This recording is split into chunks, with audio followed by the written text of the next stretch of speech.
Setiap harinya, miliaran manusia menghirup gas polutan berbahaya yang dihasilkan oleh aktivitas alam dan manusia itu sendiri. Tingginya mobilitas masyarakat dalam berkendara juga turut andil terhadap pencemaran udara. Di daerah perkotaan misalnya, pada jam-jam sibuk, tingkat polusi cenderung tinggi. Polusi atau pencemaran udara berasal dari partikel padat dan cair serta gas tertentu yang mengandung polutan mematikan seperti karbon monoksida, sulfur dioksida, nitrogen dioksida, dan ozon.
Tiga organ utama yang dipengaruhi oleh polusi udara adalah tiga organ yang sangatlah penting: paru-paru, jantung, dan otak. Polutan di udara adalah molekul-molekul kecil yang dapat dengan mudah masuk ke dalam tubuh di saat kita bernafas. Mereka dapat menyebabkan inflamasi di paru-paru yang dapat mengakibatkannya kehilangan kapasitas dan mengurangi fungsinya seiring waktu. Penumpukan polutan ini dapat menyebabkan penyakit pada paru-paru kita seperti asma, emfisema, bronkiolitis, bahkan kanker. Terlebih lagi, molekul buruk ini bisa masuk ke aliran darah, seperti membuat jantung kita stres dan bekerja lebih keras untuk berusaha menyediakan tubuh dengan jumlah normal oksigen. Molekul-molekul ini bisa menyebabkan inflamasi dan konstriksi pada pembuluh darah, yang bisa juga menyebabkan stroke jika pembuluh darah yang terlibat berhubungan dengan otak. Selain itu, molekul-molekul ini bisa memecahkan plak yang sudah terbentuk sebelumnya di pembuluh darah akibat pola makan yang tidak sehat dan mengakibatkan blokir pada pembuluh yang terlibat. Hal ini dapat menyebabkan kondisi yang mengancam nyawa seperti serangan jantung maupun stroke. Biasanya, mereka yang rentan terhadap masalah kesehatan akibat polusi udara adalah mereka yang mempunyai kondisi pada jantung dan paru-paru, ibu-ibu hamil, pekerja di luar ruangan, orang tua, anak di bawah umur 14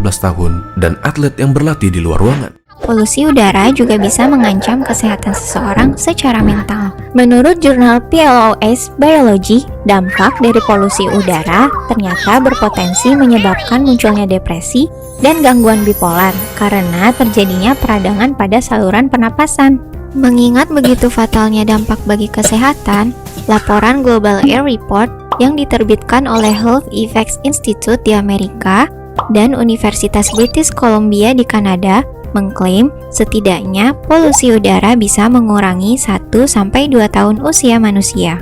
Badan Kesehatan Dunia atau WHO juga memperkirakan bahwa 90% populasi manusia di dunia menghirup udara dengan tingkat polutan tinggi. Polusi udara disinyalir jadi penyebab kematian sekitar 7 juta orang di seluruh dunia setiap tahunnya.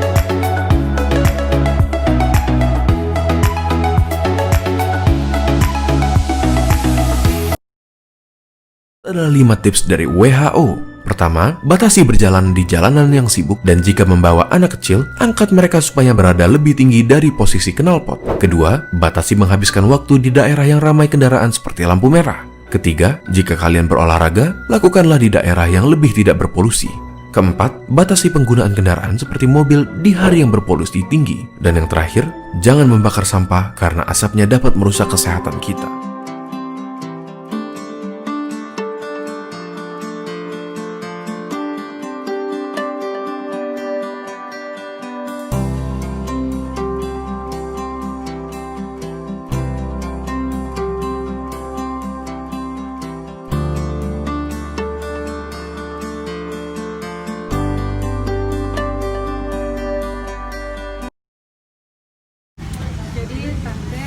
orang di sini mau cerita-cerita tentang keadaan di sini.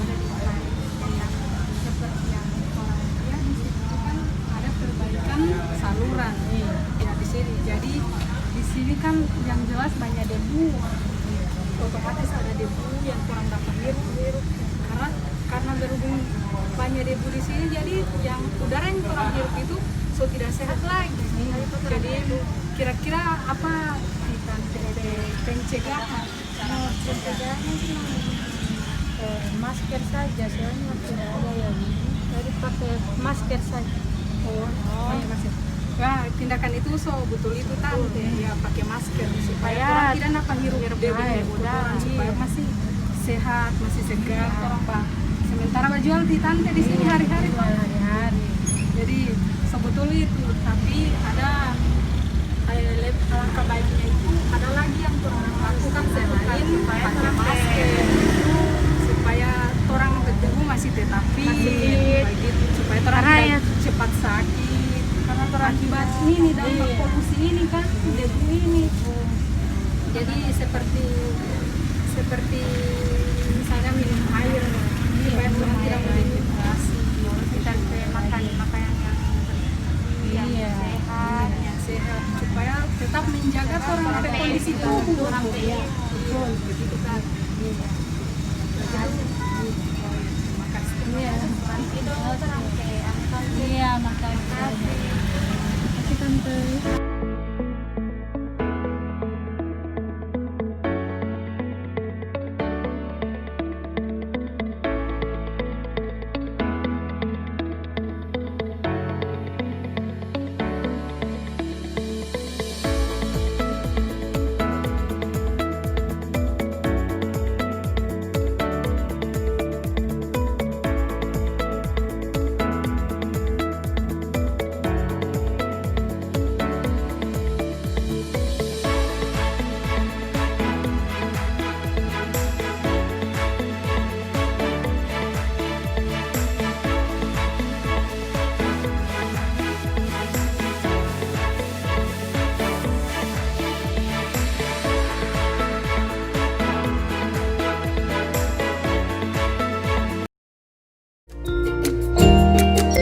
Menjaga kebersihan lingkungan sudah menjadi tanggung jawab kita bersama. Jumlah sampah yang terus meningkat menyebabkan pencemaran lingkungan. Sampah digolongkan menjadi dua, yaitu organik dan anorganik. Untuk meminimalisir pencemaran, lakukan tindakan bijak pada sampah. Buang sampah sesuai dengan jenisnya untuk memudahkan proses pendauran ulang. Dengan melakukan daur ulang pada sampah, kita juga dapat menciptakan kreasi baru yang bernilai jual, seperti mainan atau kerajinan tangan. Mengurangi penggunaan barang-barang yang berpotensi menjadi sampah dengan barang alternatif yang ramah lingkungan dapat meminimalisir jumlah sampah. Bersama-sama, ayo kita lakukan tindakan bijak pada sampah.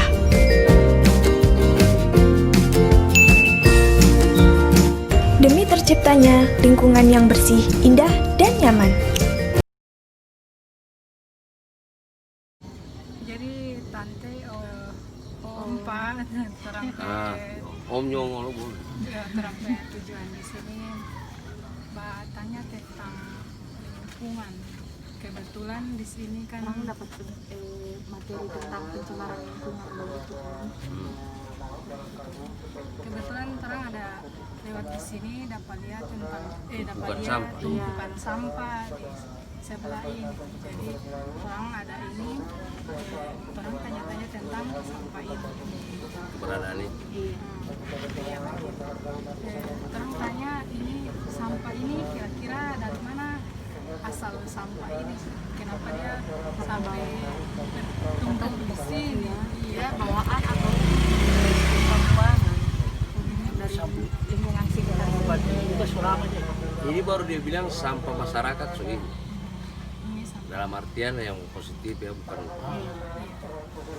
Ini memang dari dulu di sini. Bukan sampah ini. Iya, memang sudah ada tempatnya kan. Sediakan tempat. Cuman yang jadi kendala sekarang itu tidak tahu juga mau disalahkan ini sama. Pemerintah juga sudah adakan kendaraan dulu untuk buang sampah itu. Tapi dono mau datang itu tiga hari satu kali, jarak kalanya Kadang 1 minggu lah. kadang 1 minggu. Nah jadi ini tumpukan sampah ini, misalkan dia mau suruh taruh di tas. Namanya di lingkungan ini kan hewan-hewan liar banyak, kucing, kambing. Nah, itu orang bongkar. Iya, namanya di tempat terbuka. Ah. Jadi hewan-hewan ini pasti Tadinya kan ada himbauan ke masyarakat bahwasanya sampah-sampah itu harus ditaruh di tas, baru kasih taruh juga di muka rumah, nanti otomatis. Dengan agil ini 3 hari sampai 1 minggu ini bukan mau bawa ulat itu. Nah, itu dia kendala di sini. Cuma sampah di sini sering dibakar kan. Kita orang juga ini merasa terganggu dengan adanya sampah ini karena di sampah ini bukan khusus orang-orang sini, orang dari sebelah jalan kamar. jadi di sini Pak untuk menjaga orang PIB itu supaya tidak ada dampak penyakit dari pencemaran lingkungan itu semua dari kesadaran diri sendiri, dari penjagaan untuk diri sendiri. Ya memang dari pemerintah juga harus kan, karena ini untuk umum, untuk orang banyak, ini untuk kepentingan orang banyak kan. Jadi dari pemerintah juga ada himbauan tentang pencemaran lingkungan ini. Tapi lebih lagi itu penjagaan itu diri kita sendiri, dari diri kita sendiri. Yang utama itu kan Jadi,